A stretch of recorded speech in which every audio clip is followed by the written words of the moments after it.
I know, right? Jeez. This is like the special content for like the people who watch it on YouTube. You get to see this, and then like when you listen to the podcast on Apple Music, Google Play Music, or Apple Podcasts, then you get to hear the songs from the artists. So it's like a win-win. Special things for every party. So I'm gonna start the recording.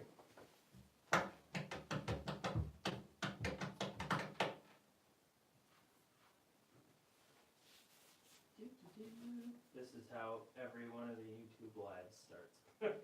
With me leaving. With you leaving the scene.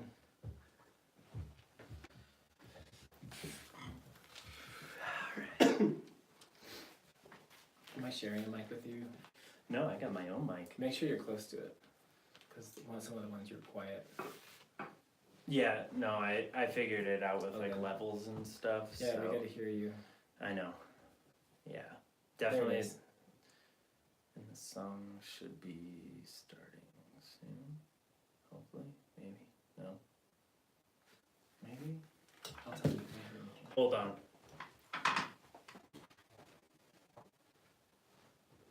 Oh, it's because I had the song muted. My bad.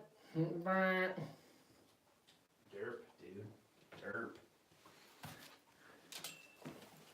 I smell like horses, so just. I don't think you do. What? I don't think you smell like If horses. you got close to me, which you won't do. You never know. I don't believe in a personal space bubble. You don't? No, I guess you didn't. This is how it all starts.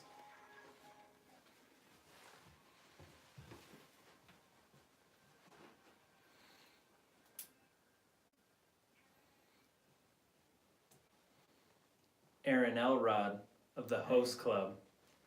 Long time no see. One of the three brothers in the band. Yeah, I'm the oldest of the. We actually have 6 kids in our family. Oh yeah, I forget But- that you but have only- all the other siblings. Yeah, the oldest one isn't really that musical, but Yeah. the other 2 are musical-ish. Yeah. Well, they're So musical. give us the listeners and watchers a little brief history. Well, I've been writing and doing music since I was about 21 in college. Okay. And I had never... Where'd you go to college? I went to college in Canada at a little school called Briarcrest, like a little Christian college. Oh, damn. Yeah. That's pretty Up in bad. Saskatchewan, so it was Yeah. cheap, so that's why I went there. Oh, that's cool. But it was cool, and I learned a lot of... I did a lot of voice, I did opera and shit, even though I didn't like opera. I just did it because they made you do it. And then I learned recording, and then I started writing my own stuff, and then I brought that back after 2 years there. Yeah. And then my brother Adam was really into guitar, and he's like, why don't we do something? And so we started playing like these barbecue shows, like covering Nirvana and shit, which I hate now, but sorry. Nirvana I'm not big on Nirvana. No, I'm just not in. Anyway, we were trying to pander to the drunk crowd, so. Yeah. But so we did that for a while, and then we were like, let's make a really good project, because I was making shitty EPs that were like just bad, really bad. I would never play them. And so then I finally was like, Adam and Alex, let's get 4 really solid songs together, and we had that EP that we ended up giving to you. EP. That was a bomb ass EP. I don't know about it. Was it? See, I always loved the first version of Reasons. Really? Yeah. That's I don't know weird. why. I gotta listen. I haven't heard it in years. Yeah, I've listened to it multiple times. I That's enjoyed awesome. it thoroughly. But that's how we met. So that was 2010-ish, 2009, 2010. Is when we met? Is when we made the EP. Oh, when you made the EP. And so we put everything into it. We were working at Starbucks, and it was just shit life, you know. In the mountains. In the mountains in Idaho Springs. And so we're like, okay, let's get all of our parts out. We'll figure everything out. We went into the studio for 2 days in Boulder with Jason McDaniel. Okay. And we just knocked it out. And in 2 days? In 2 days. Damn. It was awesome. So it was super fun. And then we heard from Dawn, was it? Yeah. Because weird people found the Shout EP. out Don Scott. Dawn, yeah. Of Craig. Sweet guy. Craigslist.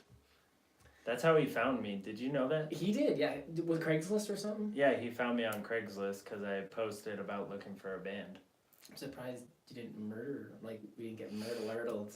Yeah, thank God it was me and not somebody else. Yeah, well, like, Craigslist is, like, Yeah. so dangerous, I feel like. But anyway, so I remember coming in to where we're sitting right now, which is crazy. We came upstairs into your house, and you're, like, fucking 17. He's like... Yeah. And you, like, you took it so... Because you're 17. Yeah. And he made it such a fucking big deal, and it really was, like... Oh, yeah. We were nobodies. He told me that you guys were going to be playing at the Fillmore, that you were going to be opening for all these bands, and like, I mean, me being young and naive, I was like, this is my fucking ticket. I'm not going to have to graduate high school. It'll be like I always dreamed, that I just get to drop out my senior year and go on tour and never look back. That's what we were hoping for too, but we were old. I will have to say though, the music, in terms of the music could have done it for sure. I think it was. Really? I don't know why, man. I'm not blowing smoke up your butt. Like, no, you don't. That's why I'm like, yeah. Oh my God, I missed my chance. No, it was fun. But when we had you, I still remember like auditioning you. And again, they just took me up and like we were on this wild ride. I was like 26 or something. Yeah. I'm like, yeah, I'm gonna be famous finally after like 6 years of this. Of course, it didn't happen at all. But I remember, like, I forget what we had you play. I think you played our songs. Like, you had learned them the day before. I learned them a couple days before and then we had one practice. That's right. And then we played a show. Didn't we play what? Oh, was that? It was it was an audition, or not an audition, but the first round of a battle of the bands to play Warped Tour. That's right. That was with that kid like hanging off the. Yeah. Rafters Well, with that the long was hair. that was like the second round.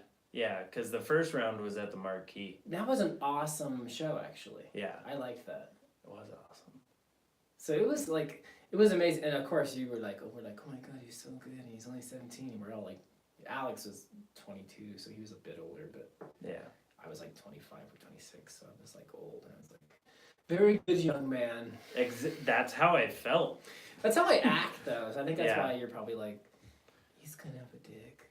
Well, I was just like super nervous because like obviously I believed in my ability, but I knew that the songs were very tasteful, and at the time I loved pop punk and hardcore music, so I was like, for some reason, for the longest time I was stuck on making sure that my influences were in everything I played. But that makes sense at that age. Yeah. I don't think that I mean, I get like how we had moments of conflict, but I think too, and this has always been a hard thing for us, it's three brothers. Yeah. And so whenever someone comes in, we're always like, okay, we'll let you stay here.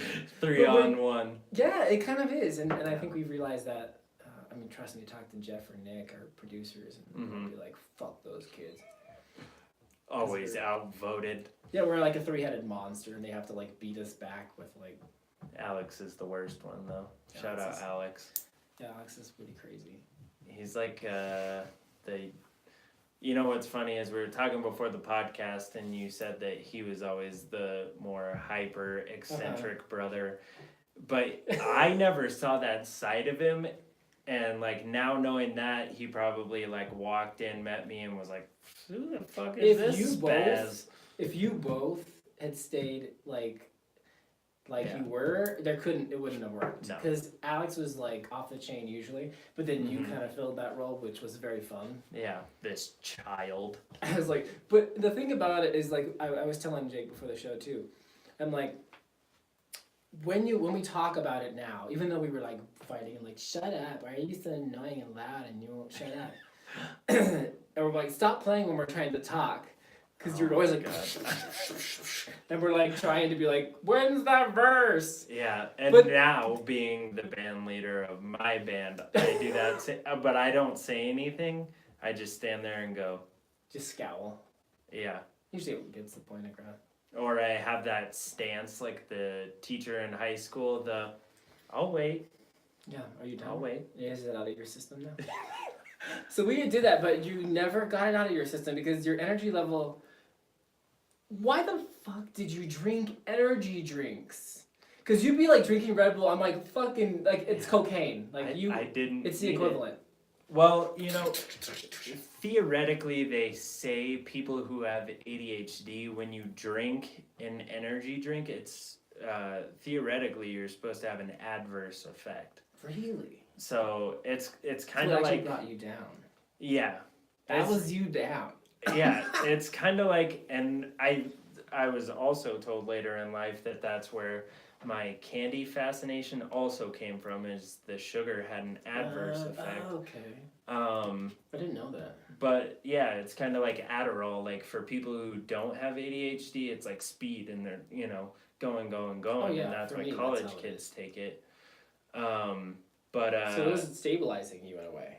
Yeah, I tried taking it once, and it was just like it brought me down, and I just remember like having laser focus, and Oh, well, I feel bad now. I was like, Oops. oh, so this is how everybody else Like, oh, feels. so this is normal people speed. This is different. But like, and I was saying, like, when we talk about those days now, it's never like, oh, fucking Jake was such a pain in the ass. It's like, oh, like, cause it was like yeah, having another little brother. They're both my younger brothers, but yeah, me and Adam are we're like a year and 2 months apart, mm-hmm. and Alex is about 5 years younger. So, but you were like the little brother, and it was fun. Like you did it in the end. You were like, oh, it's a bummer that we don't have that energy and you've always been positive. Yeah. Like even in really bad situations, you were always like, yeah, but such and such, and we're like, yeah, sure, we'll be famous. I hope that it just killed you when you kicked me out. I hope that, not like musically, obviously, because then you went on to make your album, which was phenomenal. That's nice of you to say. Yeah, but you were probably like, no, I don't. I think wish that was. he had been a dick when we I'll kicked be him honest. It was a mistake. Yeah. Legit. Like because the guy who replaced you was good, and he was a little calmer, and that might have been the only thing that worked Yeah. for us. But where you went, actually, to be honest, it wasn't a mistake. Yeah. If you hadn't stopped, you probably would have been dragged along with us way too long. Well, You had too yeah. much you wanted to do that you Mhm. wouldn't have done with us because we were too megalomaniac. Well, and at the time, I had started the Backseaters. Yeah. I was like writing my first songs, and I was also playing with Shoot to Please. That's And- partly why we were like, all right, whatever, you hang Yeah. out. Bye. Yeah, but no, that's the thing about it is like most people in that situation, like leaving a band would probably be angry. I was just bummed because I wasn't able to hang out with you guys Yeah. all the time. And I really was like, fuck, like, cause your energy was so good, and Yeah. the other guys they had decent energy, but you're loyal. That's the thing. Like, Yeah. that's one of your top. I can't help it. You're loyal. You're just loyal to people. So, and I'm loyal. So it makes me feel like, oh shit. Like, That's one thing I've always loved about you is you always give it to someone like right on the nose. Like I'm not gonna sugarcoat it. You fucked up, or See, I you're didn't know not it was playing like in that. time. But I would rather have somebody speak to me like that. Otherwise, I'm gonna keep doing the thing the same way I was doing it, and it's just gonna drive you But this nuts. is why you have like. This is why I always tell you on social media. I was like, you're amazing, because you, there are people that go like, they plateau and they never push themselves, and they go like, I'm so good, and you listen to the music, you're like, that's shit, and you're shit. Stop. Yeah. But you're like, every time there's something new, I'm like, fuck, like, okay, now you're like pushing it on songwriting. Now you're pushing it on vocals. Now you're pushing it on, you pulling your drums way back to make it fit tastefully. So to me, I'm like, I'm glad you stepped out to do that, because we would have cock blocked you. We wouldn't have let you. Well, I was able to get the punkness out of my system for sure. But again, like, and I didn't. My brothers kind of grew up on punk a little bit, but I was like, I just want to listen to something beautiful, and it was gay and shit. So it's like, Rufus Wainwright, literally gay. Like, Yeah. So I love that kind of music, Baroque piano pop. But I never got the whole anime no, and then we're total nerds. pop I mean, thing. I love J-pop so much. Well, and I grew that's up on it. Napster. Naomi Hamasaki, Utah. Napster, Kazaa, LimeWire.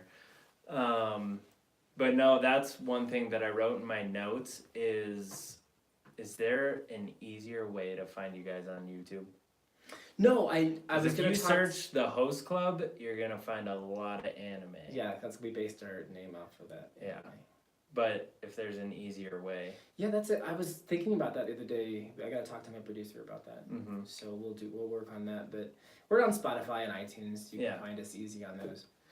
Well, and I don't know, maybe it's a good thing that you're harder to find on YouTube, because then, like, you know, when you go searching for a page or a video and you finally find it and you're like, oh, fuck yes. And then you like it or you subscribe to the page so you don't ever lose it and you don't have to go down that search, you know.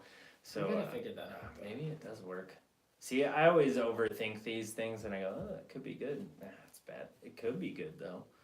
Yeah, but I think you're right. I think in your generation's a little more savvy about that. I'm not, you know, I kind of have been around the social media, but I hate using it, which is not helpful. Yeah.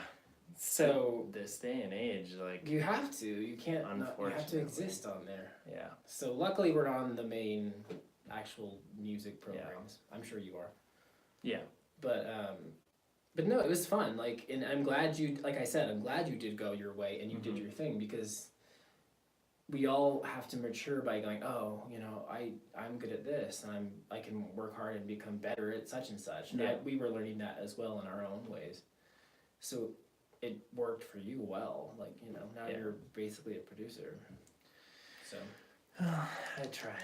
it's But good. It's good the shit. funny thing about, like, the punkness of me is it all came to some sort of halt when I started writing my own songs. Because I was like, I'm going to bang these drums out and they're going to be dope. And then I go to start completing the rest of the song with the guitar part and lyrics, and I'm like, that doesn't fit at all. I need something that's standard, like... See, that's where you and I, like, know. if we could have married those ideas earlier, I think it would have been, like... Yeah.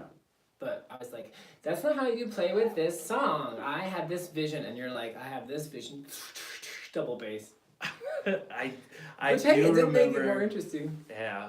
Well, I would say that one of the hardest shows, or not as in difficult, but I went hard when we played Big Gig and opened for Blink-182. Yes. I don't think I've ever hit my drums harder. For real? And what's crazy is, like, it was the one band that should have not been the hardest I've ever gone. I remember still walking by that van, and, like, you were just, like, dying. You're just like, it's Blink-182. Remember? And it was My Chemical Romance and everything. Yeah, My Chem and Blink-182, and... We were, what, second or third? Yeah, I think we were one of the second ones. Because I remember by the time we started playing, the amphitheater wasn't open, but they had opened the initial gate, so everyone had to sit there and watch us. And there was, like, a ton of people. It was exciting. It was really cool. I think part of me was like, maybe there's a camera somewhere and Travis Barker's watching. He's just, like, trolling the bands. Hey, let me see if these guys are any good. Yeah. I thought, you know, on the offhand chance, I play really well. He's like, It's like, hey, you're 17. Come on, join Blink-182. or just, you know, come hang out, talk to me for a second. With us, or whatever they do.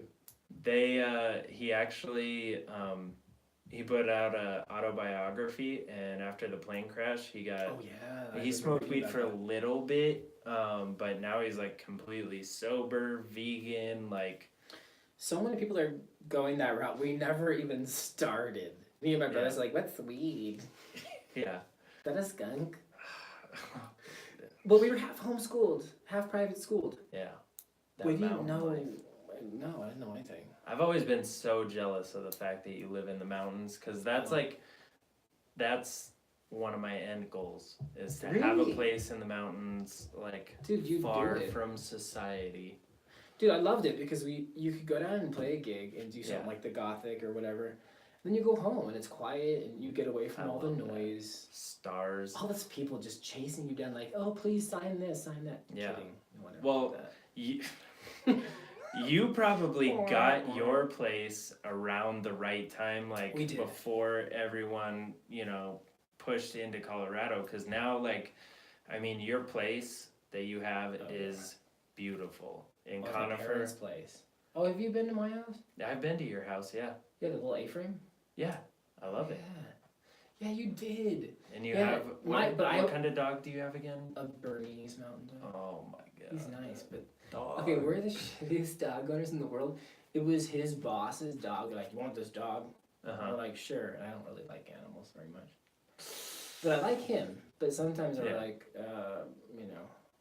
oh shit, we're leaving the Corvus Coffee and we left the dog tied up. Go get him.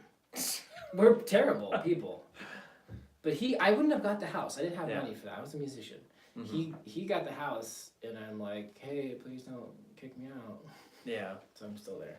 Yeah, but it's a beautiful house. But nowadays, something like that would be. It was $220, and that was a lot. Yeah, now it would be like $350. $420. Probably $420,000. Probably, hopefully. Yeah. So but you can still get cheap stuff. Every time the winter comes in, all the Californians, no offense to Californians, they're like... That's okay, they've heard me talk They probably have. I heard on one of your podcasts, I'm like, oh, shit. Yeah. And then I had to rephrase it to Los Angeles. Yes. Not for me. If it's for you, no. That's awesome.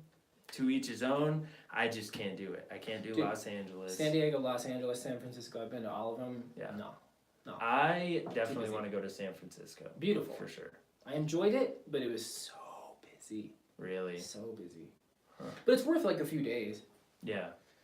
But San Diego's like, I don't know, I like San Diego. Oh yeah, that's right. We went, we had this huge, I'm just going to not sugarcoat it.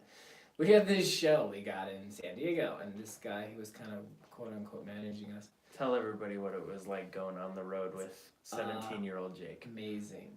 So we were we borrowed a Cadillac Escalade, which was pretty sweet ride. And so we all get in, we get into this car, and we go to play one gig in San Diego. Water for Children Festival.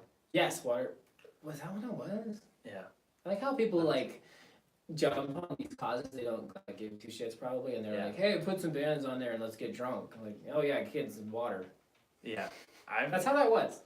Never really heard of that. I mean, I'm sure it's a, I'm sure a lot of kids got water out of it.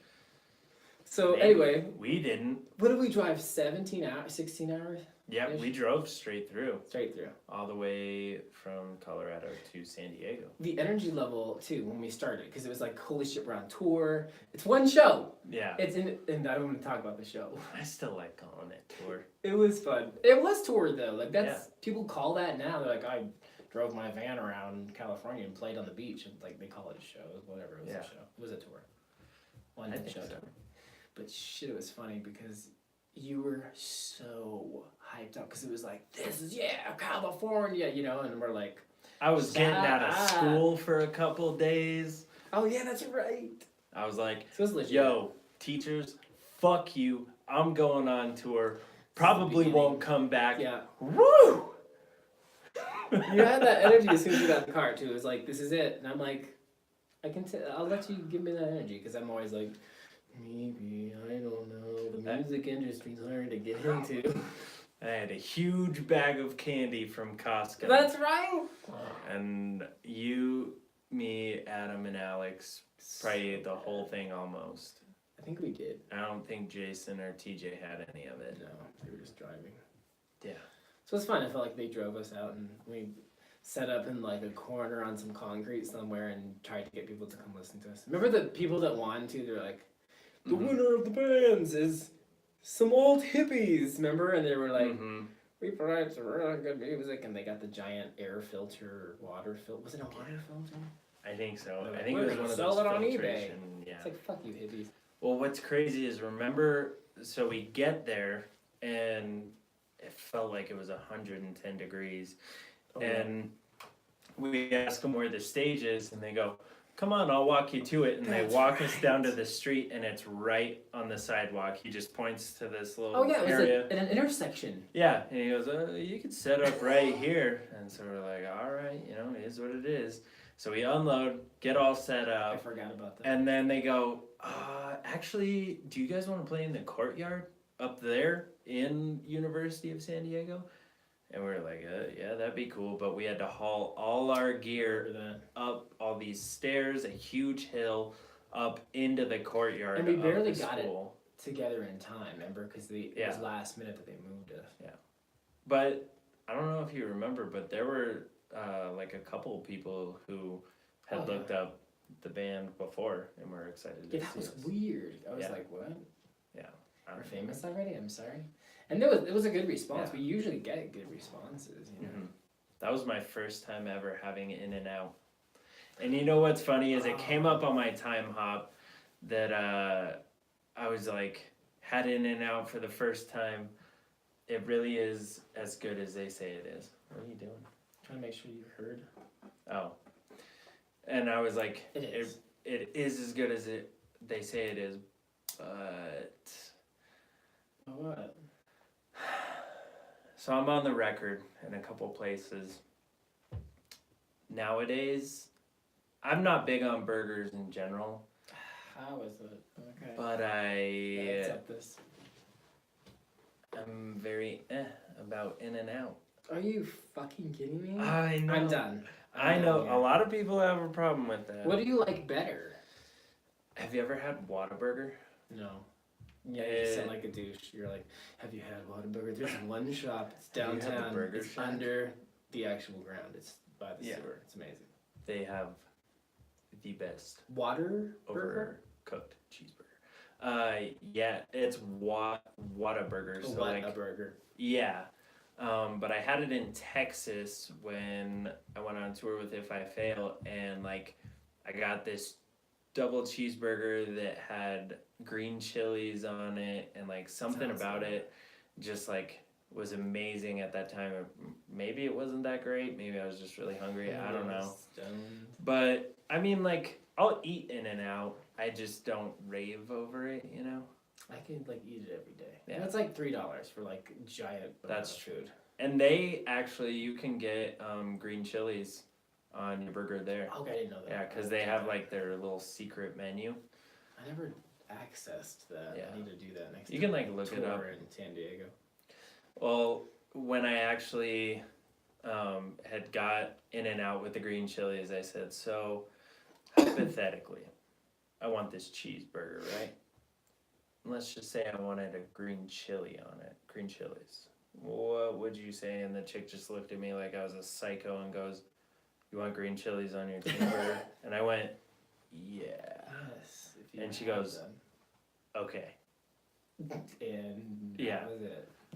I don't know. Sometimes I just get these awkward feelings where and you can tell it's going to be an awkward conversation because I start with hypothetically. Yeah, but this is something that happens mostly to you because I remember that exact response from people.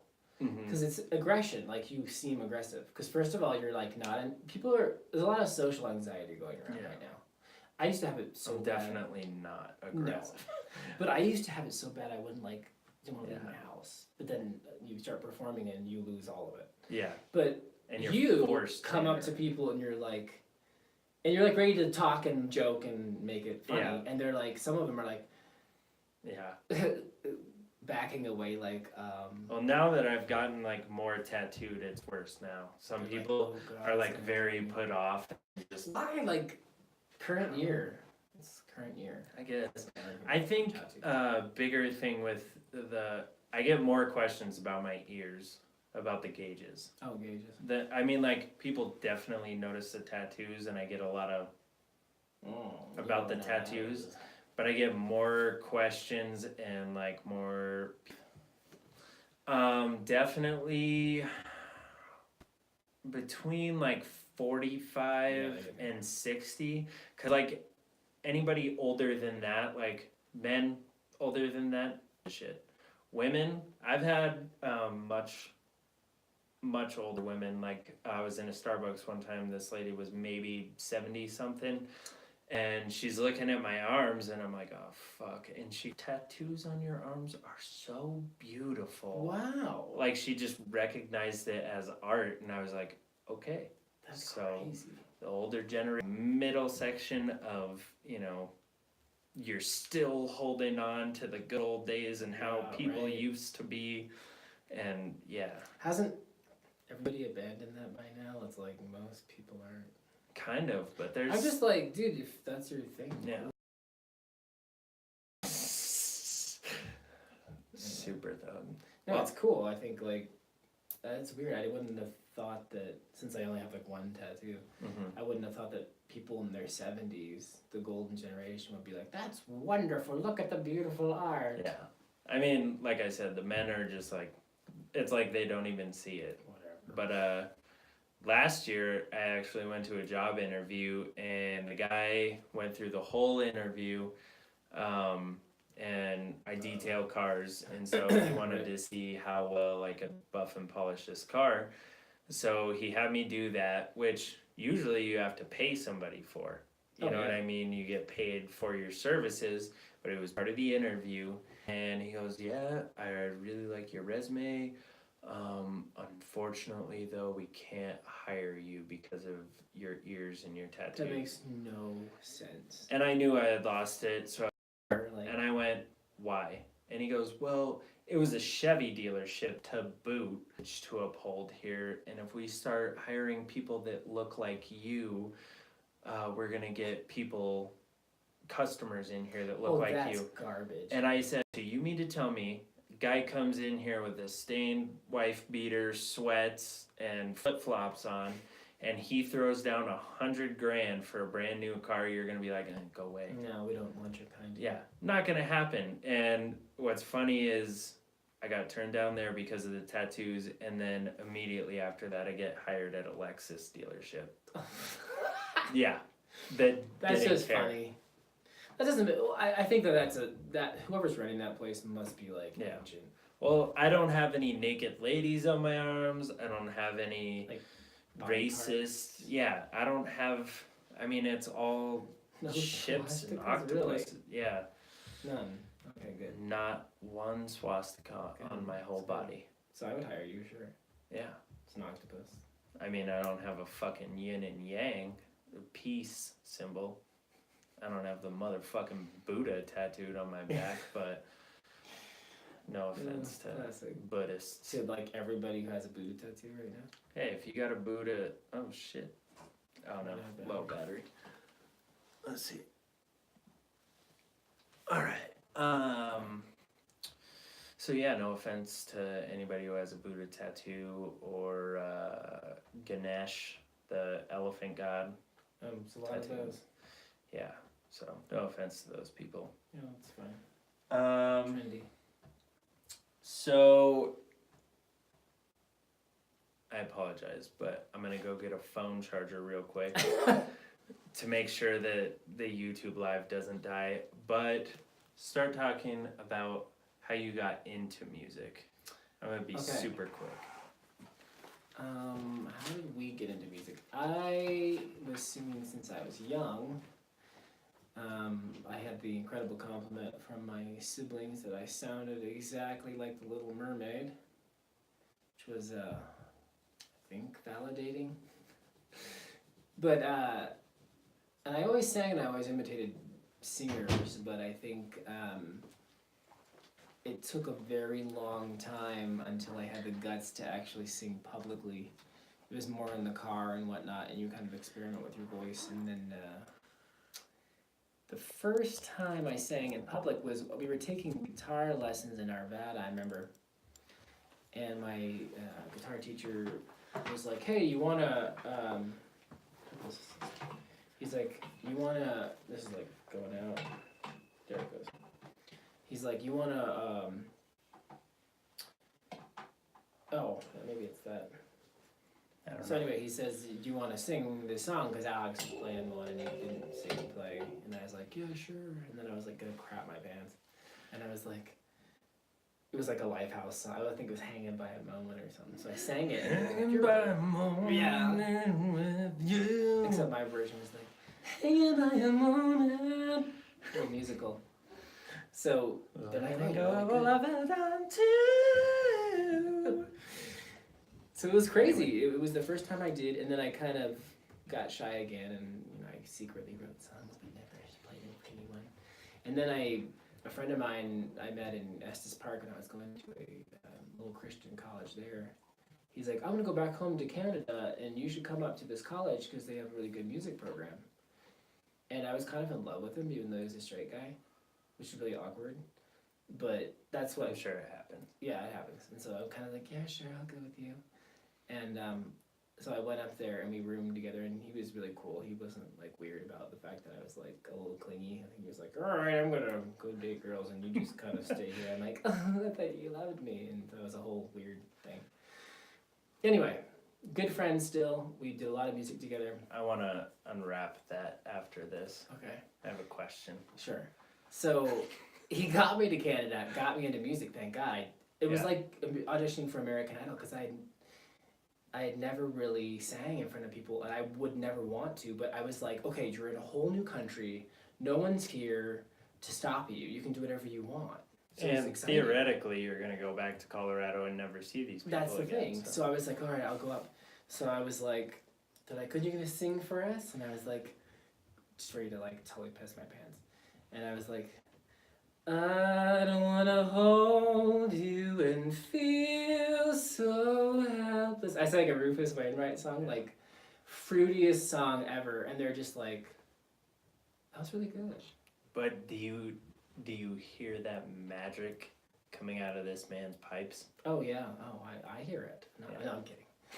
No, but I was like shaky and stuff, but I put it out there. I was like, boom, I'm gonna do this. And I was practicing in the car, like, okay, I can do this. And he's like, you're really good. Like, come back for the second higher choir group. And then I failed that because I can't sight read, and I just blew it. I was like, probably off key and everything. But then they let me in later, and that's how I kind of kept developing, and they make you perform when you're taking voice lessons in front of people all the time. Mm-hmm. So you start getting this less and less anxiety, and you trust your voice more and more. So, sorry. Anyway, you're going to ask me about unpacking something. Feel free. I was just...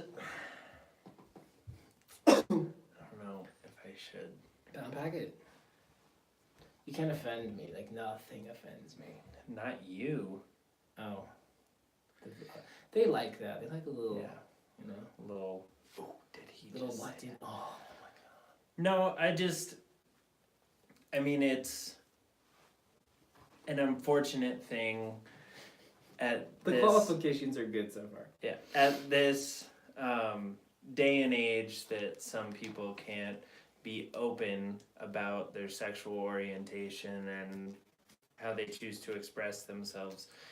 But I was just wondering, is there ever any time where you like see a guy and like he's on the radar and you're like, I feel so bad for this guy because he's so like concealed inside. Oh, you mean like closeted kind of? Yeah. I think I'm crazy different. Like, I don't really know what to think about. I don't think I have good gaydar unless someone's like super obvious that they're trying to be. Because a lot of gays do. I didn't know you were when we. No, because it's not, to me, it's not important. Like, I just live my life as a person, and you don't want to make it wave the flag like you say, I'm Aaron and I'm a musician, not first thing. Totally. I'm Aaron and I'm gay. No, I just not. I think it's like I'm like treading lightly, but I don't identify with the culture. I don't. People do their thing. I'm always about it, but it's not a place I hang out or frequent. I do my own thing, and Mike does his own thing. We live in the mountains. We're crazy. We look like lumberjacks, though I certainly am not one. Well, if you think about it, you never meet a straight person that goes, "Hey, I'm Jake, I'm straight, No. and this is what I do. So And I think why should it be any different, you know? Agreed. I think, and the funny thing is my dad Because said that. people are trying to score points, that's why. Sometimes they Whoops. are. Whoops. Hey, and that's partly why with our music, and now that this is all out there, but I could bill myself a little bit like, oh, I'm gay and people should be open to me, but I'm like, that's not. But you want I want people to like the music for what it is. And I Yeah. try to be universal in my writing. I don't want to be like Rufus Wainwright. I love Rufus Wainwright, but he's so specifically gay culture oriented that a lot of people go, I don't know what you're talking about. Well, that's just like, you know, some of the punk bands that came out in the 90s and early 2000s, especially during the Bush administration. If you came out and said you were a punk band, you were anti-Bush, instant fans. Instant. You know what I mean? Totally. It wasn't about, I mean, like, yeah, some of them had good music. Personally, I love the American Idiot album. It was a good album. Despite what anyone says. But, like, if you came out, said that, you instantly had a following. Just like Christian bands. Like, there's nothing wrong with that. Just everybody goes about it differently. You know what I mean? Well, and I don't know if this is shocking to you or not, but like I'm a very devout Christian. Like, very. And like to the point where like there is that feeling. I think I knew that music. you were a Christian. But yeah, my brothers, we're all. Yeah. But we don't, again, Paramore style. Like we're very much, it's a core belief of mine, but it's not something I grew up listening to Christian music and it was kind of terrible. Yeah. Because people are like, let's, spell everything out, like, which is not artistic. There's some hard, difficult ones on Caleb for sure. There's some rough ones. Yeah. Definitely some skippers there. But when you just, like, I prefer, like, just like your sexuality. Like, there's going to be undertones where sometimes you'll listen to some of my music and you're like, oh, that's a little different. That's an odd perspective. Yeah. Kind of a feminine perspective sometimes with my love songs. Which I think is interesting, maybe. Yeah. But well, I mean, not to interrupt you, just a little quick excerpt or whatever. I don't know. Side. Yeah, a little side note. Brian Fallon, my biggest influence. Yes, yeah. Christian, has, Really? sometimes, says like subtle little things, like the first song on his new albums is If Your Prayers Don't Get to Heaven. Really? Yeah. I did not know that about him. Yeah, so he's Christian, but also, what was I going to say? What was the last part that you were saying before I cut you off? Oh, like how it's sort of inherent in your music a little bit? Maybe. Yeah, like he doesn't come right pound out you with a and Bible tell, over the head. No. He just has his own, his beliefs, and that's what he writes about. Like, if your prayers don't get to heaven, I'm going to keep them safe for you. Like, yeah, but it's not a little But thing. even if you don't have a religion or you're like, I don't like Christianity, I have a lot of friends that don't, and they tease me for it. That's one thing I don't understand, but... Right, but again, like, just your perspective is unique. Yours is, his is, mine is. Yeah. If you are open-minded enough, and sounds weird because we feel like we're in an open-minded age, but I think it's closed off on weird areas. So be open to it. Let someone else speak to you from their perspective, whether they're super progressive or on the conservative side. Let them say something to you that you don't know. Yeah. It's an amazing thing to get to experience. So my faith comes out in some of my musings on eternity and what it means to have joy in life and stuff, but I don't know if you'll hear that or not. I remembered the second part of what I was going to say. Brian Fallon also, so he has a song, there's a Gaslight Anthem song called Here Comes My Man, and he writes it from a girl's perspective. Well, that's really and interesting. It's an amazing song. And he also has a song called Honey Magnolia on his first solo album, and he says something about you think I've been crying waiting on a ring. Like, it's also written from a woman's perspective. Wow.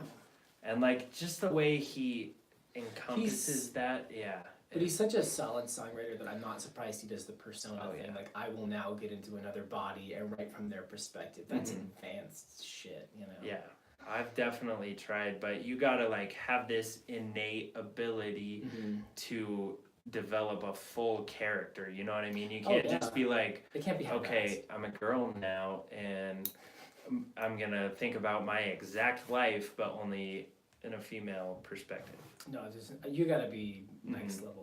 I don't think I've done that. I don't think I could do that. I don't know how. It would women take think. time for sure. You have to really get into some female like authors and things to kind of Yeah. go. Maybe this is how some women think. You know. Well, what I was thinking about when we put out the Phantom EP is, and one thing that kind of helped me, but I didn't go as hard on it as I wanted to, but I started to semi-write this story about, because the whole EP is Phantom and then Wander, kind of like a limbo-esque. Yeah, give me a brief outline on what was your concept behind it? Did you find out that the songs were related to a concept, or did you have a concept and then make the songs? So it all came from ground up, and because that was the first one that That's I hard wrote, stuff.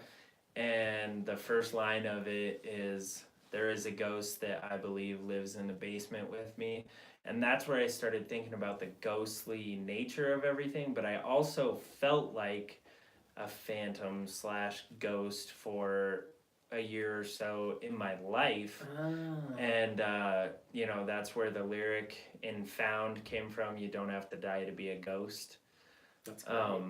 Yeah, I know it's a little generic. No, but you know, quick aside, get a book called The Great Divorce by C.S. Lewis.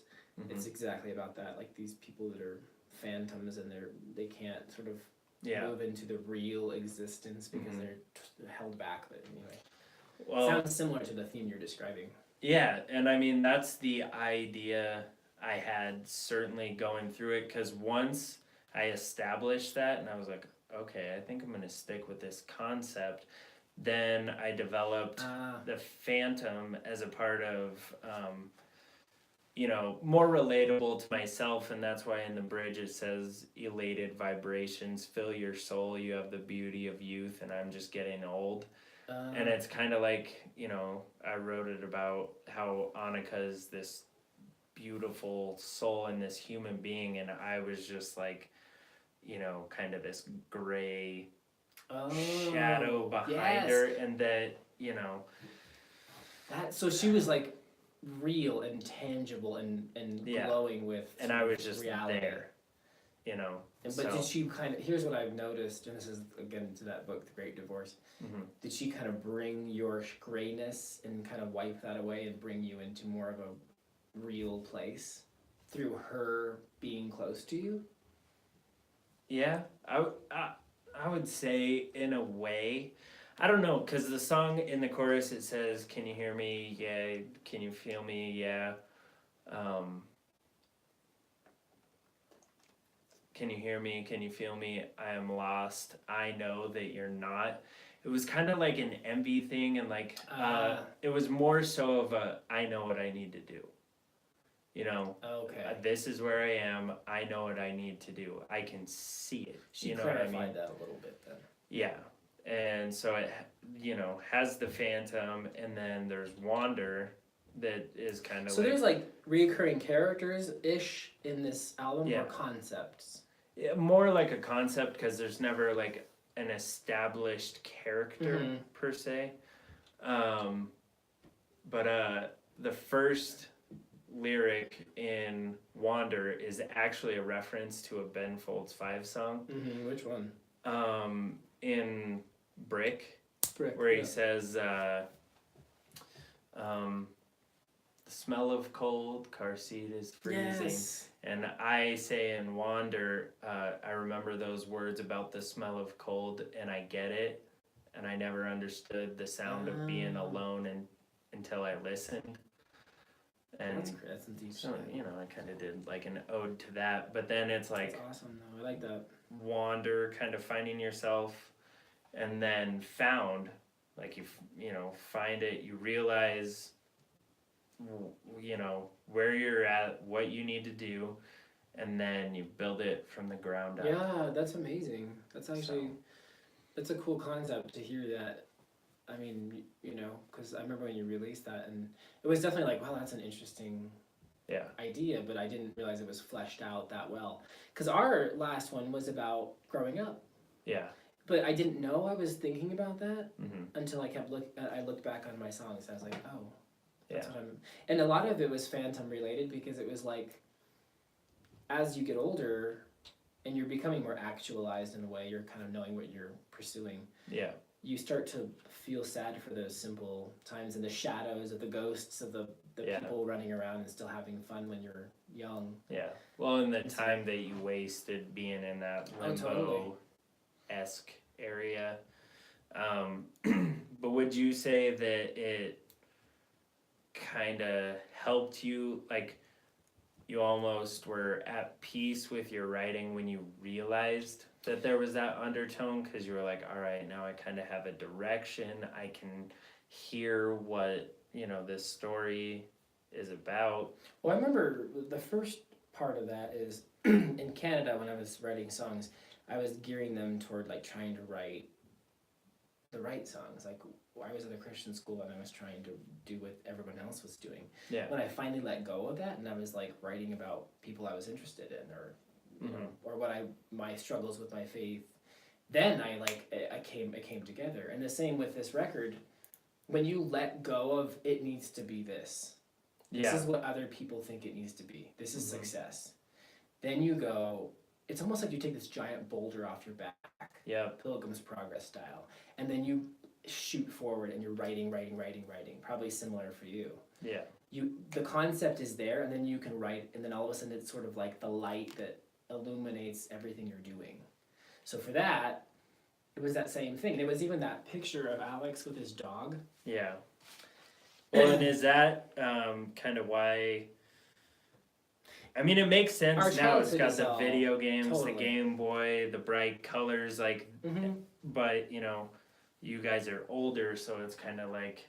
It's you're almost still funny. in that place a little bit. And that was Alex's whole concept because I was like, that's not. I'm not gonna work. lie, I didn't get it until just now. And that's But okay. now, you know, hearing this, I love it. It's Love weird the because idea, because Alex said all this shit and I'm like, you're crazy. What the fuck is it? What are you talking about? Yeah. So we finally put it together and I was still like, this is so cluttered. Mm-hmm. But Alex is like, that's the point. When you look at it, it's these like scattering of all of our lives all over the place and what we remember about joy and when we all connected and we had nowhere to go, nowhere to be, nothing to prove. Yeah. And so that's where that all came from. And I wanted people to go back to their past and say, even if it was not perfect, because you and I have some shit in our past we're not happy with. No. Family stuff. But when you actually go, hey, but I remember that time. And that was enough to make me go, that was a good time. This was a good time. San Definitely. Diego was a good time. That, I mean. Even though I was always like your older, like your mom on tour, Yeah. like shut up and play on like time, please. Here's a metronome. Yeah. Well, I mean, that inspired me after playing with you guys when I started playing with Shoot to Please. Like, I had always practiced with the metronome, but after that, I was like, I need to be fucking tight. And then when I came back to fill in with you guys in 2015, I believe. Yes, yeah. I was playing to a click. Yeah, and it was like solid. Yeah. But this is the thing too, like as a musician, like you just find out what works best. When people, you did better when you did this, you did better when you did that. Mhm. And you just have to go, all right, I'll do that. But there's a lot of musicians that go, whatever, this is how I do it, whatever, I'm me and I love my way. And it's like, well, you're not going to get along with many people. No. And you were always willing to like push it, like sure. Well, because I wanted to be like, and that's the thing is I loved punk rock and all that stuff, but I didn't want to be limited and I wanted to be the best drummer. And like, the only way you can be the best drummer, best guitar player or whatever is kind of if you let people pull you in all those different directions, because then you're going to learn different styles And like, especially if you have an open mind, if you're writing songs with someone or playing in a band with someone, you get different perspectives on, I mean, writing music and just playing music, and just like to be able to have your mind open to different perspectives It's is critical. a beautiful thing for music, but also in life. I was thinking that while you were saying that, being open to people speaking about their own experiences and seeing how you can understand them better. And I was thinking, like, because I had to do the same thing you did. Like, they're making me sing opera and musicals, and I'm like, screw this garbage. But then I learned, like, these things start to click, and then you, like you do now, you find your niche, and you go, I know how I want it to sound. I don't have to think about it and worry about it and fight with myself over, am I playing too much? Am I playing too little? You know just what you want. Yeah. That's how I am vocally now. I know exactly what I want. And if I don't get it, I'll do it again. Yeah. And it's awesome. You feel like free because you finally have the tools. This is how I always think of it. You have all the tools. So much of being a musician or a songwriter like you are, or a producer, is you have to learn. Also like you. Stop. And you have to learn you have to gather the tools, right? You have to know how to use them. And then when you have that box, this is so goofy metaphor. Yeah. But you have that box, it's thrilling. Yeah. Because I sit down now and I go, I can do everything. And the possibilities are limitless. And it feels like exciting. What are you gonna do? Yeah. It may be garbage, because it's a lot. I've turned out a lot of garbage personally, but I try not to put that out to the world. Same. But that's how you get good stuff. It's like taking pictures. Exactly. After a while, there's a good one. You're like, oh. Well, I mean, for people, a lot of people know this, but when I started playing drums, it was because of Blink-182 and Travis Barker. And the first thing my drum instructor taught me was jazz. He was like, if you want to learn to play drums and you want your limbs to be independent from one another, you have to learn jazz. And at 12 years old, the last thing I wanted to learn was jazz. Yeah. But nowadays I listen to jazz, but also that, I mean, it taught me dynamics. It taught me, basically everything I use in drums. And then obviously I got into punk and hardcore and stuff. But this is where originality comes in. You get basics, you get tradition, and then you start to tweak it. Yeah. All right, now I'm going to push the limits. Well, and not to get high on myself, but that's kind of the reason why I've been able to, somebody hits me up and they're like, hey, we have a show in 1 week or 5 days. Can you learn these songs? And I go, yes. Yeah, see, I can't. No, I don't have that. Yeah. I mean, I did it for you guys. If I failed... It was at night you learned the 4 songs. I'm pretty sure it was a day or a night. I'm pretty sure I learned them maybe the day before. And then you guys came the next day, we had one practice, and then we played that first show. Yeah, I remember that. It was like, go, go, go. Again, not to get high on myself, but that's the beautiful thing if you're open to learning everything about your craft. It's not getting high on yourself. It's saying, this worked, and I see it practically work. Yeah. Also, I'm amazing. You know what? There's got to be a little part of that. Yes, it's okay if you know you did a good job. I love, and I've said this 1,000 times, that's why the backseaters exist, because I knew what I wanted to hear. It's like the songs that were missing from my iTunes, I knew what I wanted to listen to. I enjoy listening to my songs. It's really weird, but I enjoy watching videos of myself. Whether it's an interview, a music video, a documentary, because the thing for me is I always feel like a beginner when I'm doing everything, when I'm playing drums, guitar, I always feel like, that I'm still at the very beginning, that I'm at the bottom. So when I watch one of my drum covers and I go, holy shit, that actually like Oh, I it looks like see. I know what I'm doing. Because a lot of times it doesn't match our internal. Yeah, because Right. I feel like every time I play drums, I'm clunky and it doesn't sound good, and it That's not that it doesn't sound good, but just that I'm not loose and playing right. You know what I mean? oh, there was a great author named G.K. Chesterton that said something about that's when you're on the right track. It's when you don't trust yourself. Because you're not like, oh yeah, I'm there. I don't I'm trust amazing. myself at all. And I don't. Like the other day, I played